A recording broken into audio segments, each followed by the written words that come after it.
Je fais quoi ça, putain? Attention, c'est officiel. Et voilà, mais 1 an sur YouTube.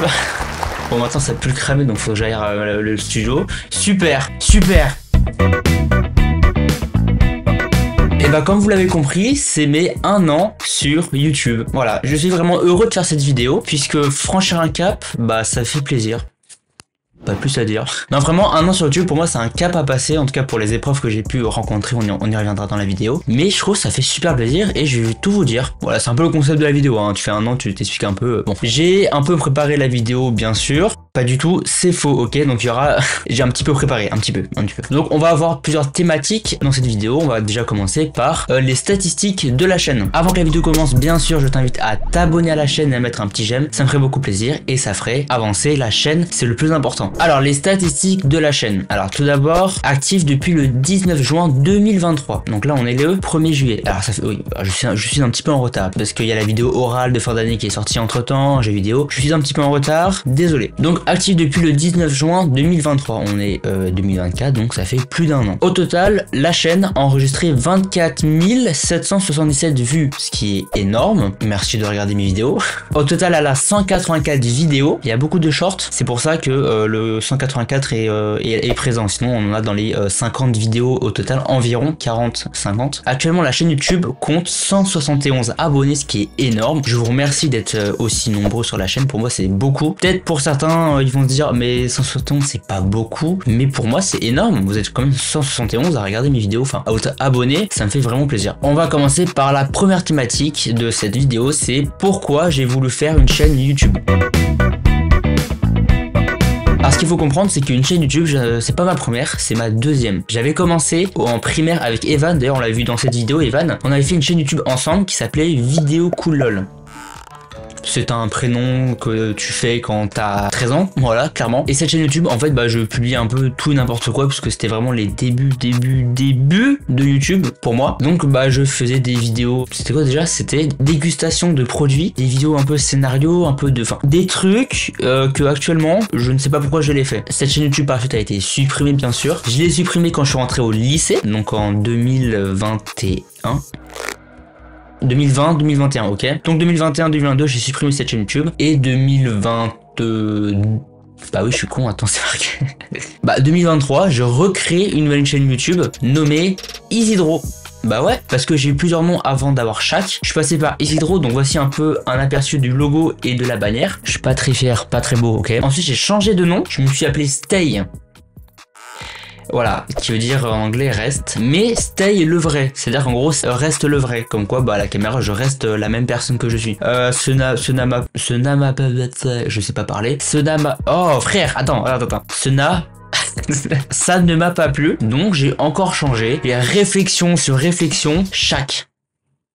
Voilà, en fait Shaq, pour ceux qui veulent savoir un peu, c'est le nom d'un dieu aztèque et le nom me plaisait bien puisqu'il était avec 2 A. Je sais pas, j'ai vu 2 A dans le prénom, je me suis dit vas-y on fonce, let's go, c'est parti. Donc j'ai pris Shaq, pas plus d'explications. Ensuite bah j'ai développé ma chaîne YouTube petit à petit, j'ai commencé à faire des vidéos. Petite transition avec la seconde thématique. Les débuts des vidéos. Alors c'était très compliqué. Ce qu'il faut savoir, c'est que j'ai pas commencé tout à fait sur YouTube. Avant de créer la chaîne Isidro, j'ai commencé sur TikTok. Un peu pour m'entraîner, c'est pour me dire, vas-y on se fait un essai sur TikTok. Je parle à l'oral, je suis un petit essai pour voir comment ça se déroule. Donc voici une de mes premières vidéos sur TikTok. Là voici un petit extrait vite fait là. Et j'ai pu m'acheter une machine de découpe. On va voir ce qu'on peut faire avec. Hop, c'est fini, ciao. Déjà, je souriais pas, j'avais vraiment du mal à sourire, j'avais du mal à me détendre et on dirait vraiment que bah, j'ai un bras dans le cul quoi. J'étais vraiment un peu coincé. Donc, bah, ce qui est bien, c'est qu'au fur et à mesure des vidéos, je deviens beaucoup plus à l'aise, j'ai pris confiance, j'ai même rencontré des personnes qui m'ont un peu aidé à parler à l'oral. Bref, en tout cas, là, c'était vraiment le début pour m'entraîner devant les vidéos. Ensuite, j'ai publié ma première vidéo qui est celle-ci, qui est le dessin sur de paysages. Si je remonte, c'est on dessine un paysage qui est actuellement à la 31 vues. Merci pour les 31 personnes qui ont regardé cette vidéo. Elle dure 2 minutes 2, voilà, clairement. J'ai continué sur des origamis. Alors, pourquoi des origamis? Parce que depuis plus jeune, depuis la primaire, on va dire, je fais beaucoup d'origamis. Je suis assez manuel, donc j'aime beaucoup toucher à tout ce qui est papier, bricolage, bois, tout ça. J'ai fait des origamis parce que c'était un domaine que je connaissais et j'étais à l'aise dessus. Pour moi, c'était facile de vous montrer, de vous expliquer quelque chose que je savais déjà. C'est pour ça que j'ai commencé avec des origamis. Ensuite, j'ai tenté quelques jeux vidéo parce que ça me plaisait, je voulais tester un nouveau format. Et ensuite, au fur et à mesure, j'ai commencé commencé à faire ce que je fais actuellement, donc vous montrer mon travail, donc le design graphique par des tutos assez simples, par exemple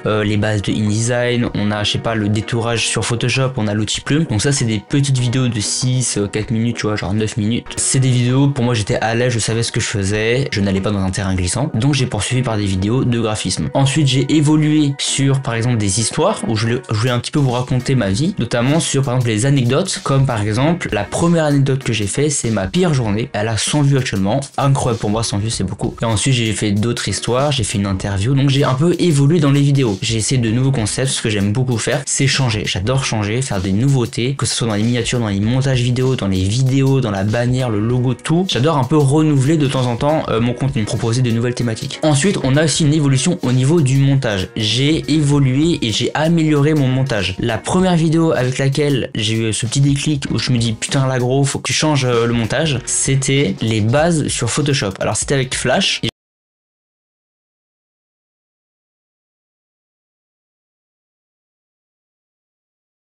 Je les ai un petit peu améliorés au niveau du montage. Pareil pour les miniatures, la première miniature où j'ai travaillé, c'est ma pire journée. Alors ma pire journée, donc il y a 8 mois, cette miniature, je me suis couché à 4h du matin tellement elle était compliquée parce que c'était mes débuts sur le montage de miniatures. J'ai regardé des vidéos de comment faire sur les effets lumière, sur les effets d'incrustation, sur plein de trucs. Donc j'ai mis au moins 4 heures et plus à faire cette miniature. Après au fur et à mesure, t'as des automatismes, c'est plus simple. Pour la suite, c'était beaucoup plus simple de faire des miniatures, notamment celle par exemple là, vous allez voir les 5 conseils pour être productif, il y a un design, bah c'est des choses que je me suis un peu inspiré. J'ai quand même évolué sur les miniatures pour être un peu moins moche et plus esthétique. Pareil pour Resto à Paris, là c'était l'une de mes premières miniatures où j'ai vraiment travaillé dessus. Après par la suite j'ai changé sur les 3 sites, sur comme je vous ai dit le logo Pepsi, 5 conseils pour être productif, donc ça c'est des miniatures que j'ai évolué. C'est pas venu au fur et à mesure, ça m'a fallu 1 an pour modifier ces miniatures. Ça c'est l'évolution de la chaîne, sur les montages, sur les miniatures,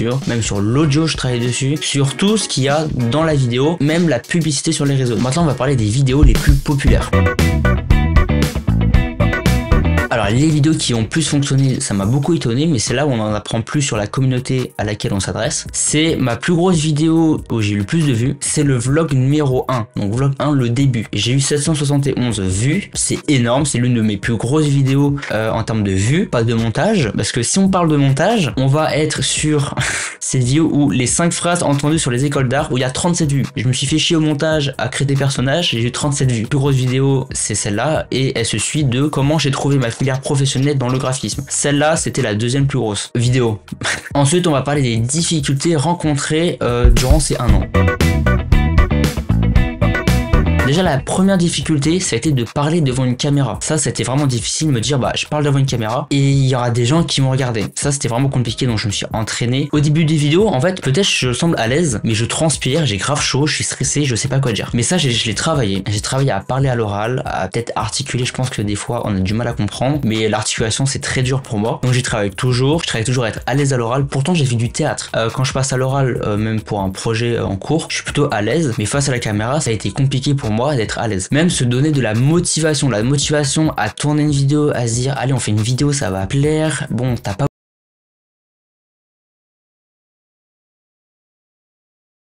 pour moi, c'est un peu psychologique mais je me dis je l'ai fait pour moi et après je verrai ce que les gens en pensent. Parce que si je me dis d'abord voilà ça fait 20 vues, les personnes aiment, forcément tu vas arrêter de créer des vidéos. Donc d'abord je le fais pour moi, aussi un peu pour vous. Donc là je commence à le faire plus pour vous parce que les vidéos commencent à un petit peu augmenter en termes de statistiques. Mais la motivation c'est très compliqué quand t'as pas envie de tourner ou de faire une vidéo, c'est assez compliqué. Mais bien sûr faut se donner de la motivation, donc j'y arrive. Avoir confiance en soi c'est très compliqué mais au fur et à mesure bien sûr au bout de ces 1 an j'ai réussi à avoir confiance en moi et donc maintenant tout va bien. Ouh, on va parler du contenu à venir.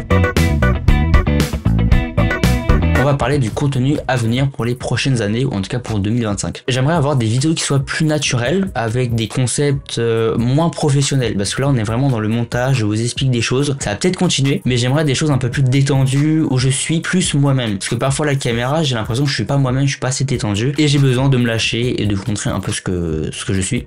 J'aimerais aussi faire des meilleurs concepts, des concepts plus drôles, plus divertissants, pas forcément pour avoir plus de vues, faire des vidéos qui me plaisent. Parce que si je fais des vidéos tout le temps de tutos qui me plaisent pas, bah c'est un peu compliqué et ça va pas aller loin. Donc vraiment améliorer ce contenu, faire plusieurs collaborations, par exemple avec des amis, faire des vidéos entre amis, ne pas toujours être seul sur la chaîne, mais être accompagné de plusieurs personnes, faire même des vidéos en extérieur. J'aimerais bien aller dans la rue, se filmer un peu, faire des vlogs ou rencontres et tout. Donc voilà, donc ce sont des contenus à venir que je suis en train de réfléchir. Même m'ouvrir sur de nouveaux sujets, sur de nouvelles thématiques. Comme je vous dis, j'adore m'ouvrir à de nouvelles choses, à tester de nouvelles vidéos, de nouveaux concepts. Donc ça sera peut-être à venir et je l'espère beaucoup. Et mes objectifs pour 2025.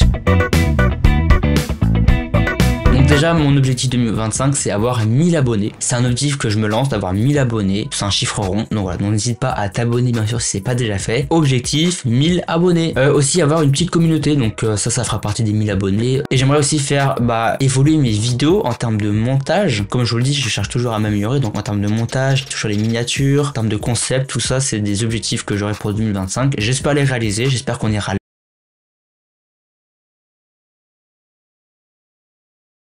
marrant. J'aime beaucoup cet esprit un peu temporel, tu vois. Un an, après on va voir dans 5 ans, on va faire un comparatif. Bon, si dans 5 ans je suis sur YouTube, c'est vraiment que j'aime ça et que j'ai continué, c'est qu'il n'y a pas de problème. Voilà donc les petites thématiques pour l'instant pour mes 1 an qui sont abordées. Il y a plein de thématiques que j'aurais pu parler dans cette vidéo. J'ai pris celle-là particulièrement. On verra plus tard dans d'autres vidéos si j'en parle. Mais voilà un petit peu mon résumé de ces 1 an sur YouTube en termes de vidéos, de contenu. On commence à être de plus en plus nombreux, c'est très bien, on évolue. Même les vidéos évoluent. J'espère qu'en tout cas que les vidéos vous plaisent. En tout cas, n'hésitez pas à me mettre en commentaire si ça vous plaît ou pas. J'en prendrai conscience et je corrigerai les petites erreurs. Donc sur ce, la vidéo elle touche à sa fin. Je vous remercie de l'avoir regardé. Bien sûr, n'hésite pas à t'abonner, à liker la vidéo. Ça ferait avancer la chaîne pour l'objectif des 1000 abonnés. Bien sûr, et comme d'habitude, on se retrouve dans une prochaine vidéo.